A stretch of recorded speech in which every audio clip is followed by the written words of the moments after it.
বিসমিল্লাহির রহমানির রহিম। আসসালামু আলাইকুম। আমার প্রিয় বন্ধুরা, দেখেন আমাদের ব্রাহ্মণবাড়িয়া জেলা সরাইল বিকাল বাজারে এই সবজি বাজার আমি চলে আসলাম। মাশাআল্লাহ, এই সবজি বাজারটি দেখেন কত তাজা সবজিগুলো এই বাজারে পাওয়া যায়। মাশাআল্লাহ, আপনারা যেই যেখান থেকে এই ভিডিওটা দেখবেন একটা ফলো করে দিবেন, আর যদি ইউটিউব থেকে দেখেন ইউটিউব চ্যানেলটাকে সাবস্ক্রাইব করবেন।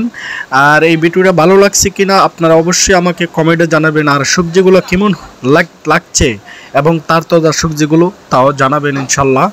আর আমাকে সাপোর্ট করবেন ইনশাল্লাহ আপনারা, আর আমাকে ভালোবাসা দিয়ে যাবেন। আর ভিডিওগুলো সুন্দর ভিডিওগুলো পাওয়ার জন্য আমাকে উৎসাহ দিবেন। দেখেন কত সুন্দর আমাদের সরাইল বিকাল বাজারের এই দোকানগুলো এবং সবজিগুলো অনেক সুন্দর। মাশাআল্লাহ, অনেক ভালো লাগবে আপনাদেরকে। দেখেন অনেক সুন্দর একটি এই যে মশলার দোকান, ঠিক আছে। এই মশলার দোকানে সব কিছু পাবেন। এই সবজির দোকানে দেখেন সিম আছে, এখন বর্তমানে রোজার মাস, অনেক সুন্দর তাজা সবজিগুলো আছে, সাজনা এবং সব কিছু আছে। ভালো থাকবেন, আপনারা দোয়া করবেন ইনশাআল্লাহ।